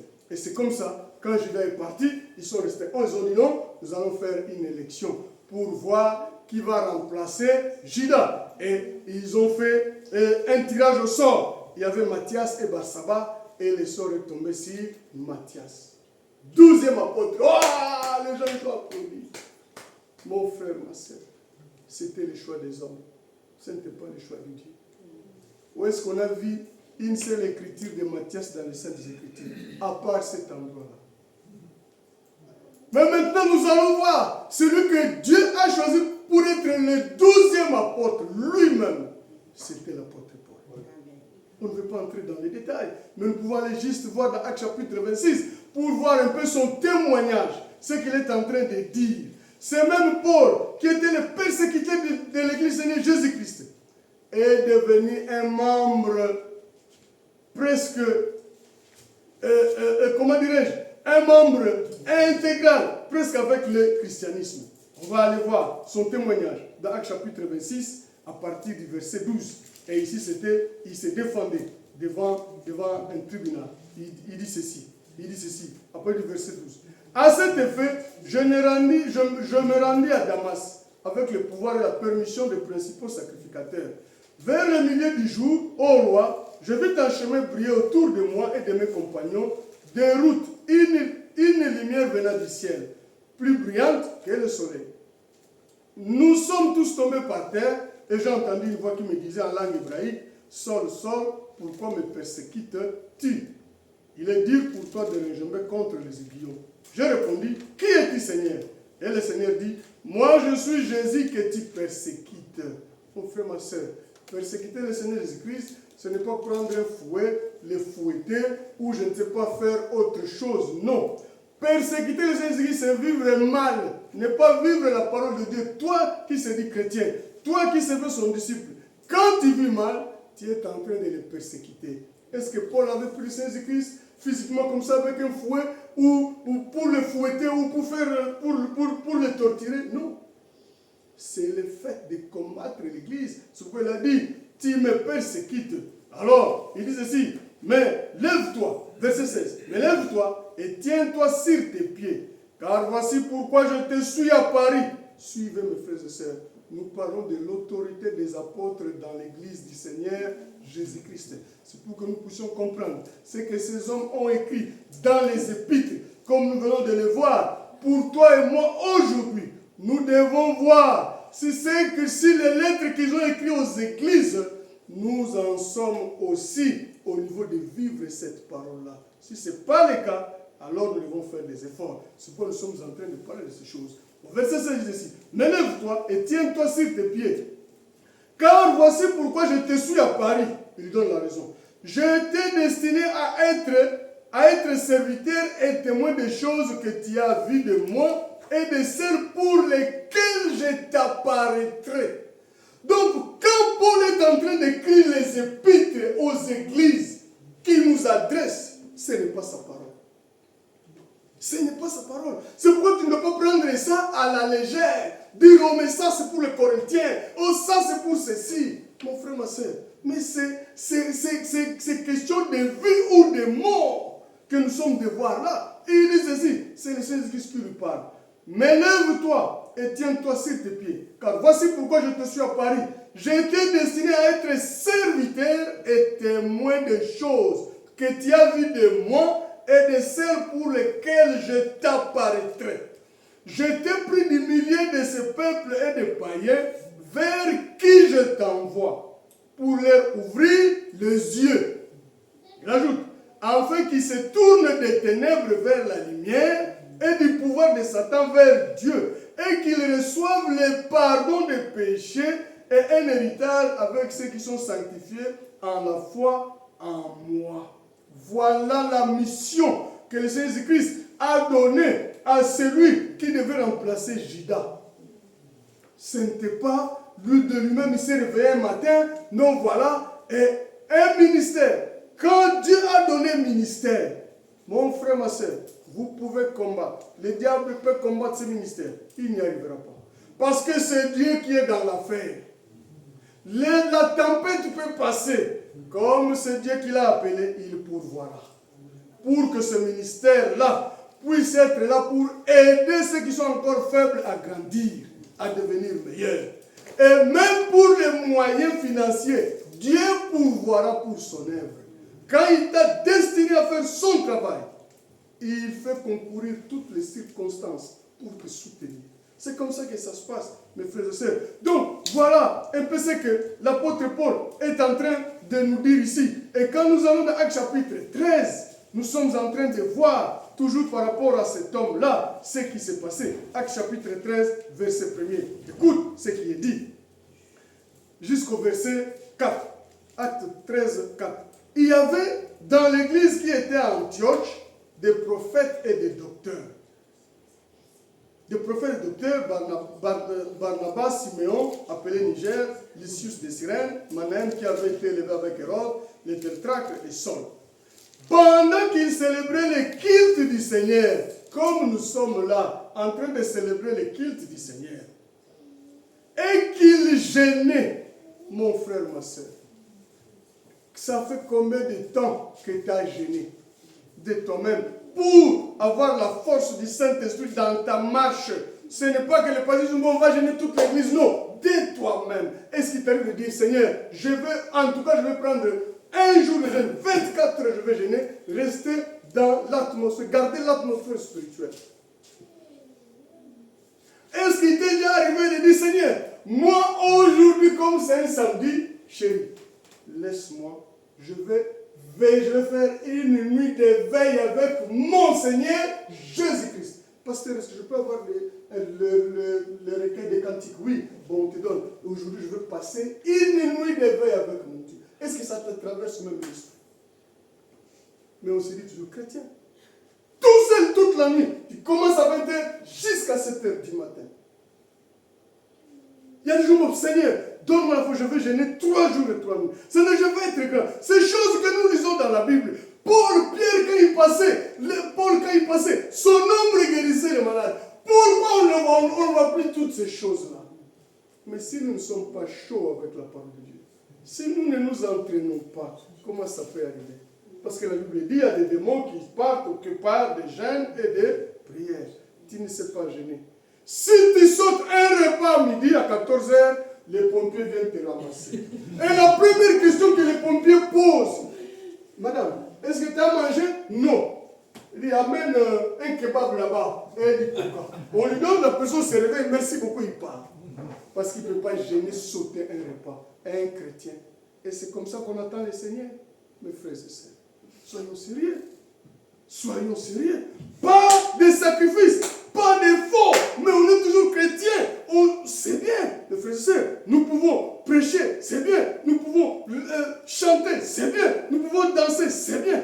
Mais est-ce que nous entrons dans les profondeurs du Seigneur Jésus-Christ pour expérimenter un peu ce qu'il a fait? Lui-même, il est notre modèle. Lui dit qu'il passait des nuits entières dans la prière.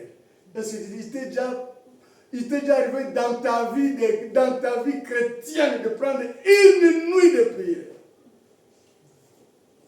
La Bible n'en parle même pas. En tant que chrétien, combien de livres n'avons-nous pas avalé? Des romans n'avons-nous pas avalé à lire? Est-ce que ça t'a déjà traversé à l'esprit que cette année, je vais lire la Bible de la Genèse à l'Apocalypse? Seigneur, donne-moi la force. Chaque jour, je vais lire un chapitre. Est-ce que ça te traverse l'esprit?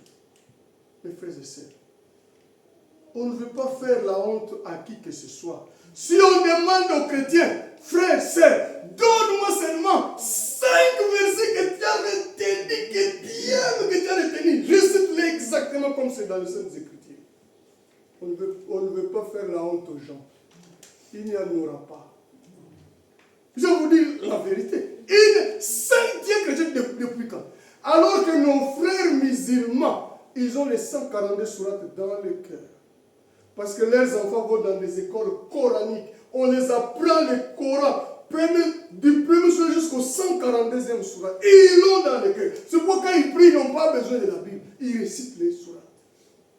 Est-ce que tu peux citer? On dit 5, c'est trop. Mais cite-nous seulement 3 versets que tu connais. On devient comme si on a perdu la mémoire. C'est pas normal. Et c'est ça l'amour pour le Seigneur. Faisons attention. Le ciel, le paradis n'est pas un poulailler. N'importe quel volaille, il vient, il entre, il sort. Tu dois prouver que tu aimes le Seigneur Jésus-Christ. Si tu ne peux pas le faire, mon frère, ma soeur, tu peux commencer aujourd'hui. Est-ce que tu as déjà lu la Bible du début à l'Apocalypse, de la Genèse à l'Apocalypse? Pour les études, on passe des nuits blanches parce qu'on a des examens, parce qu'on doit présenter un rapport pour avoir un bac peut-être plus 152. Mais le jour où tu meurs, ton bac reste dans les tiroirs. Tu passes de la morgue au cimetière. Ton bac ne te servira plus à rien. Mon frère, ma soeur, le jour du jugement, il n'y aura pas de questions. On ne te posera pas la question, tu étais qui dans ton église, toi? Ah, ce ne sera pas la question. Est-ce que tu étais diacre? Non. Toi, tu étais qui? Non. Tu avais quel diplôme quand tu étais sur la terre? Dans ton compte en banque, tu avais combien? Qu'est-ce que tu avais combien de maisons? Il n'y aura pas de toutes ces questions. La question sera unique. Qu'est-ce qu'on va te poser la question quand tu vas arriver à la barre? Qu'as-tu fait de ma parole? Ce que tu as entendu, qu'as-tu fait de ma parole? C'est une question qui te sera posée. On ne te posera pas, mais tu avais combien de paires de chaussures? Ta garde-robe avait combien? Oh, la reine d'Angleterre, on a fait l'inventaire, elle est décédée. 15 000 robes de luxe. Tout est resté là-bas. Est-ce qu'elle les porte aujourd'hui? Mon frère, ma soeur, les efforts que tu fais pour ton corps, fais-les aussi pour ton âme. Et si nous venons à l'église, c'est pour devenir meilleurs que nous étions hier. Il faut que le monde puisse voir qu'il y a une différence. Il faut que ton mari puisse dire, vraiment, ma femme, depuis qu'elle écoute la parole de Dieu, il y a un grand changement. Il faut que la femme dise, mon mari, en tout cas, il a changé. Mais s'il n'y a pas de changement, à quoi bon se dire chrétien? C'est ça la religion. On vient à l'église, on s'assoit, on chante, on danse, on crie, et puis, dès qu'on sort, on vit comme tout le monde. S'il faut aller dans des boîtes de nuit, on va dans des boîtes de nuit. S'il faut écouter la musique du monde, on écoute la musique du monde. S'il faut même tricher, on triche. S'il faut voler, on vole. On fait tout comme le monde. Alors la différence, elle est où? Frères et sœurs, Dieu est un Dieu de séparation. Il a dit, je veux que vous soyez, vous serez une nation sainte et un royaume de sacrificateurs. Nous sommes tous, d'une manière générale, des sacrificateurs. Nous servons notre Dieu. Oui, mon frère, ma soeur. Donc, voilà un peu ce que nous sommes en train de lire dans Actes chapitre 13, que nous allons peut-être finir le verset qui nous reste. Écoute maintenant ce qui est dit au verset 2. Pendant qu'il célébrait le culte du Seigneur et qu'il gênait, le Saint-Esprit dit, mettez-moi à part Barnabas et Saul pour l'œuvre à laquelle je les ai appelés. On n'a pas dit que le pasteur a dit, mon frère, tel, comme tu es un peu zélé, vraiment tu fais bien les choses à l'église, on va te nommer pasteur. On ne nomme pas. C'est Dieu qui choisit. Il dit ceci, le Saint-Esprit dit, mettez-moi à part Barnabas et Saul pour l'œuvre à laquelle je les ai appelés. Alors, après avoir jeûné et prié, ils leur imposèrent les mains et les laissèrent partir. Et donc, envoyés par le Saint-Esprit, descendirent à celui-ci, et de là, ils s'embarquèrent pour Chypre. C'était le premier voyage missionnaire de Paul. Et donc, choisi par le Saint-Esprit, mon frère, ma soeur, ayons un peu de la révérence à la parole de Dieu. Ne prenons pas la parole de Dieu comme les gens du monde, comme mon frère l'a dit ici. On pose la question aux gens. Toi, tu es qui? Oh, moi, je suis catholique. Je suis chrétien catholique. Oh, je suis chrétien protestant. Dieu, le Seigneur, n'a jamais été associé à une religion. Il est le Fils de Dieu. Et il veut que ceux qui le suivent deviennent aussi des fils et des filles de Dieu. Il n'a jamais été associé à une religion. On n'a jamais dit que Jésus était avec les pharisiens ou avec les sadducéens ou avec les scribes. On n'a jamais vu ça. Mais pourquoi aujourd'hui tu veux appartenir à une religion? Tu dois être un chrétien.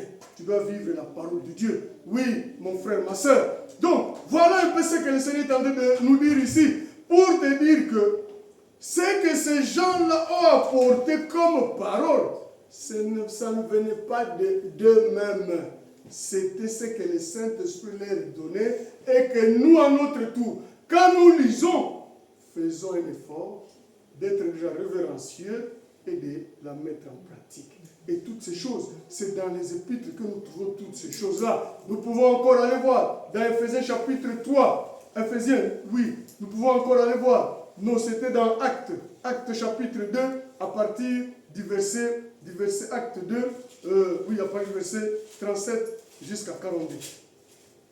Je sais que le pasteur m'a dit, vous n'avez pas le temps, mais je ne vais pas user de votre patience. On va peut-être finir d'ici 10-15 minutes et puis après je vais rendre l'autel. Acte chapitre 2 à partir du verset 37 jusqu'au verset 41. Nous connaissons tous ces paroles. Je les répète juste pour nous entretenir. Mais en tout cas, mon frère, ma soeur, les saints est en train de te dire que ce que tu lis dans les épîtres, fais un effort de les mettre en pratique. Les saintes écritures, c'est pour nous aider. Nous savons tous, quand deux personnes sont ensemble, est-ce qu'ils communiquent par correspondance?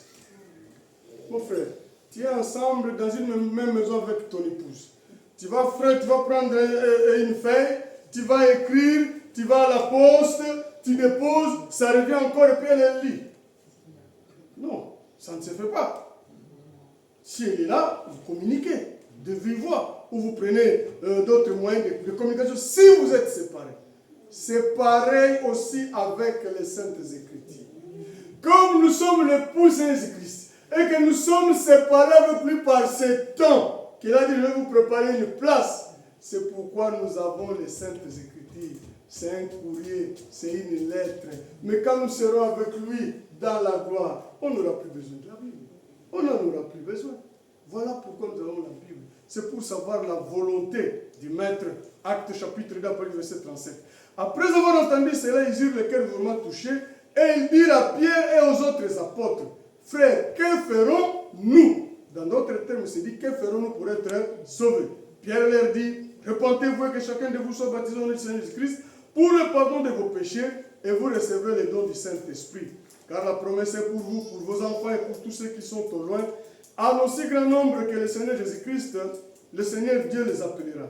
Et par beaucoup d'autres paroles, il rendait témoignage, les exhortait en disant, sauvez-vous de cette génération perverse. Ceux qui acceptaient sa parole furent baptisés et en ce jour-là furent adoptés environ 3000 âmes. C'est le verset 42 que je voulais qu'on puisse lire. Ils persévéraient dans les enseignements des apôtres, dans la communion fraternelle, dans la fraction des pains et dans les prières. Ils persévéraient dans les enseignements des apôtres. Ah, mon frère, ma soeur, est-ce que tu persévères dans les enseignements des apôtres? C'est pourquoi aujourd'hui, une église du Seigneur Jésus-Christ doit prêcher comme les apôtres ont prêché. Il doit avoir les habitudes de l'église primitive. Comment ça se faisait au premier siècle, c'est comme ça que ça doit se faire aujourd'hui. Dans nos églises, on doit voir cela. Ce qu'ils ont apporté au premier siècle, c'est ce qu'on doit aussi rappeler au peuple de Dieu. Parce que c'est ce que le Saint-Esprit a donné pour nous faire voir quelle était la volonté de Dieu. C'est pourquoi je voulais juste lire le verset 42. Ils persévéraient dans les enseignements des apôtres. L'autorité des apôtres dans l'église du Seigneur Jésus-Christ. On ne persévère pas dans les enseignements d'un homme, on ne sait pas de la philosophie ou de quoi que ce soit. Non. On doit, ces gens-là, la persévérer, c'est quoi? C'est continuer malgré les épreuves. Continuer malgré les difficultés. Continuer malgré les critiques. C'est ça, persévérer. Et ça me faisait c'est l'une des caractéristiques des chrétiens. Et nous devons tous persévérer, quelles que soient les circonstances. Et c'est comme ça qu'on nous dit ici, ils persévéraient dans les enseignements des apôtres. Ce n'étaient pas les enseignements des sacrificateurs, ce n'étaient pas les enseignements des pharisiens, ce n'étaient pas les enseignements des scribes, mais les enseignements des apôtres. Et quand nous allons dans Éphésiens chapitre 2, on nous rappelle la même chose. Éphésiens chapitre 3, à partir du verset 2 jusqu'au verset 5. Éphésiens chapitre 3, 2 à 5. On nous dit ceci.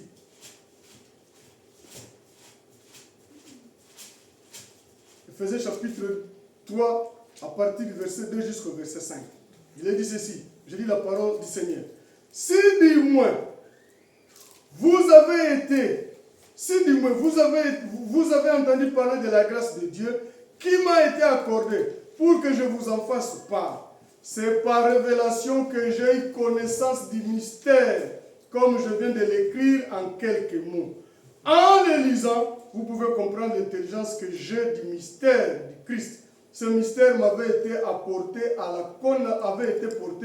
la connaissance des fils de l'homme dans les autres générations, comme il a été maintenant par l'Esprit Saint à ceux à ses saints apôtres et prophètes. Paul est en train de dire le mystère que je vous écris, depuis le commencement des temps, personne n'a apporté ce mystère-là d'une manière claire.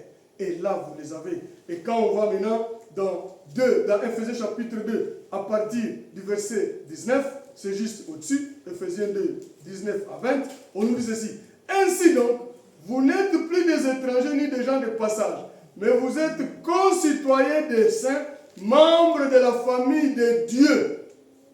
Vous avez été édifiés. C'est le verset 20 que je voulais vraiment mettre l'accent. Vous avez été édifiés sur le fondement des apôtres et des prophètes, Jésus-Christ étant la pierre angulaire. Voilà les enseignements auxquels nous devons fonder notre foi pour notre marche. Si nous négligeons les enseignements des apôtres, et j'avais bien expliqué, mes frères et sœurs, que les églises naissantes, quand Paul était en train d'évangéliser, pendant ce voyage missionnaire, il partait là, il y avait des villes où on les chassait. Il ne faisait que 2 sabbats, dehors. Mais les gens restaient, ils ne savaient plus quoi faire. Ils étaient perdus. Alors qu'est-ce qu'il devait faire?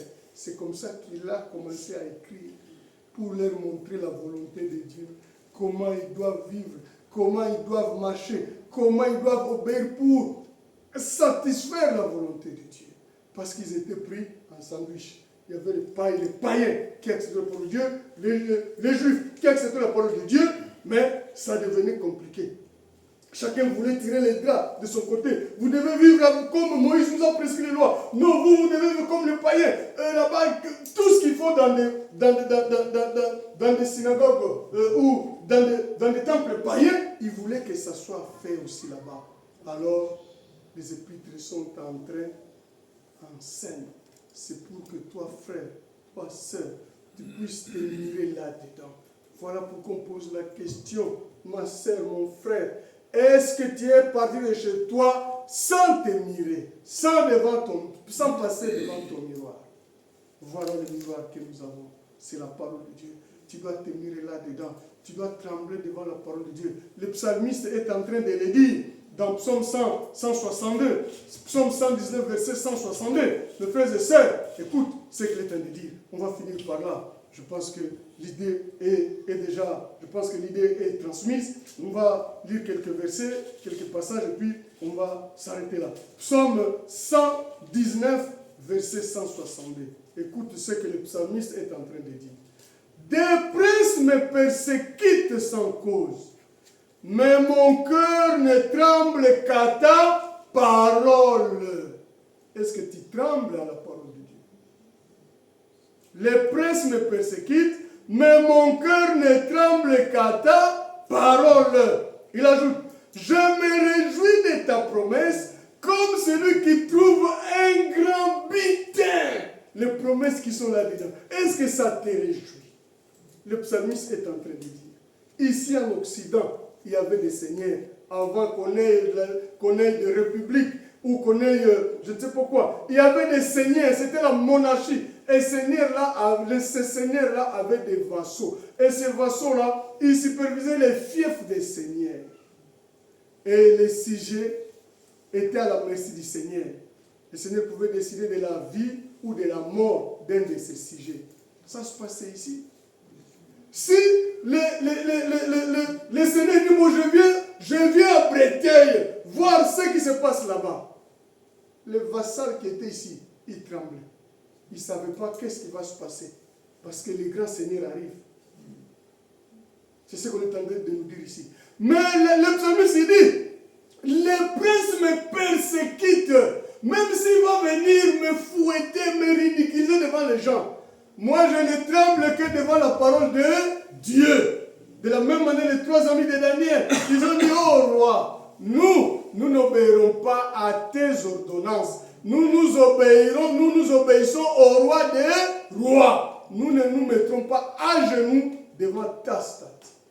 Voilà trembler devant la parole de Dieu. Mon frère, ma soeur, voilà ce que le Seigneur est en train de te dire. Si nous avons la connaissance, c'est pour que nous arrivions à faire des choix judicieux. C'est pourquoi dans 1 Pierre, chapitre après le verset 3 jusqu'au verset 6, on nous parle des marches d'un chrétien. On nous dit la première marche d'un chrétien, c'est quoi? C'est la foi. Ta foi doit être basée sur le Seigneur Jésus-Christ. Pas sur un homme, pas sur, je ne sais pas, un apôtre ou sur un prophète. Non, sur le Seigneur Jésus-Christ. Et après la foi, après la foi vient la vertu, c'est-à-dire la puissance qui accompagne cette foi-là. Après la vertu, c'est la connaissance. Mon frère, ma soeur, la connaissance coûte cher. Et quand tu as la connaissance, si tu as fait les études de médecine, si tu es sur une salle d'opération, tu es confiant. C'est qu'on t'a appris comment faire les choses. Mais si toi, tu n'as jamais fait les études de médecine, on te dit, voilà, tu vas opérer cette personne-là. Mais tu vas manquer tous tes moyens parce que tu ne sais pas quoi faire. Donc, la connaissance nous donne la possibilité de faire des bons choix. C'est pourquoi chacun de nous, il doit pouvoir connaître la volonté de Dieu qui est les Saintes Écritures. Tu dois lire la Bible. Tu dois pouvoir prendre un temps dans la journée. Tous les jours, je me donne 1 heure pour lire la parole de Dieu. Mon frère, ma soeur, si tu ne le fais pas, qui le fera à ta place? Les diables ne te donneront pas le temps. Tu auras toujours, ah mais je vais lire, mais je vais lire. Entre-temps, un jour passe, 2 jours, 1 semaine, 1 mois, 6 mois. Tu passes 6 mois sans prier, sans lire la Bible, sans méditer. Alors, ta vie chrétienne, elle est où? C'est pourquoi nous devons faire très attention. Ici, le psalmiste est en train de dire, je ne tremble qu'à ta parole. Et l'apôtre Jacques est en train de dire, dans Jacques chapitre 2, mes frères et sœurs, on est en train de finir. Je suis en train de finir. Et Jacques chapitre 2, je pense, oui, si je ne me trompe pas, je vais vous donner le passage. Jacques chapitre 2, à partir du verset 19. Écoute, nous venons de lire le psalmiste. Il dit, je ne tremble qu'à ta parole. Tu crois qu'il y a un seul Dieu? Jacques 2, verset 19. Tu crois qu'il y a un seul Dieu? Tu fais bien. Il ajoute, les démons le croient aussi et les démons, quand tu prononces le nom du Seigneur Jésus-Christ, les démons ils tremblent. Est-ce que nous tremblons à la parole de Dieu que nous avons dans nos cœurs? Quand tu veux agir, est-ce que tu fais des choix pour agir dans le compte de la parole de Dieu? Parce que si tu ne connais pas la parole de Dieu, si tu ne lis pas la parole de Dieu, mon frère, ma soeur, tu ne peux pas résister devant le diable. Parce que lui, il connaît la parole. Il sait les versets de la Bible. Il connaît tout. Il peut venir avec des réflexions pour miner ta foi et te récupérer par la suite. Ici, en France, il y a eu la guerre. La première et la deuxième guerre mondiale. Mon frère, ma soeur, vous êtes abrités ici. Si aujourd'hui, comme c'était le cas, quand l'ennemi il a trouvé des panneaux d'indication routière, on dit là-bas c'est pour aller à l'île. Il prend pour t'attraper, il tourne les panneaux. Vous devez fuir à Paris. Et ils sont là-bas, ils tournent les panneaux de Paris vers l'île. La ville qui suit là-bas, c'est Amiens. Ils tournent les panneaux direction de Paris, il les met vers Amiens. Celui d'Amiens, il les met vers Paris. Mais qui vont se faire prendre? C'est que des gens qui ne connaissent pas le paysage de Bretagne. Il n'y a que ces gens-là qui vont se faire prendre. Mais mon frère qui vit ici, il dit non, ça c'est faux ça. Paris c'est par là, c'est pas là-bas. Donc, il prend des dispositions. Mais si tu ne connais pas la parole de Dieu, tu vas te faire prendre à chaque coup. Tu vas finir par te faire bouffer. Parce que la Bible dit, le diable rôde, cherche qui se laissera dévorer. Bouffer. Faisons attention, mes frères et sœurs. Donc voilà un peu ce que nous voulions partager avec vous, mes frères et sœurs. Pourquoi? Parce que si nous comprenons l'autorité des écrits des apôtres dans l'Église de Jésus-Christ, nous allons rester dans la sainte doctrine. Mais si ce n'est pas le cas, nous allons emprunter des doctrines qui viennent de l'enfer. On va nous parler de la Bible, mais c'est des doctrines qui viennent tout droit de l'enfer. Et nous n'avons qu'un seul thermomètre, nous n'avons qu'un seul appareil de mesure. C'est les Saintes Écritures. Tout ce qu'on nous dit, on doit nous les étayer par la Bible. Si c'est étayé là-bas, alors nous avons le droit de dire Amen. Mais si ça ne vient pas de là, on ne le dira pas. Parce que c'est de la fausseté. Parce que ce n'est pas ce que les apôtres ont enseigné. Que le Seigneur nous bénisse. Amen.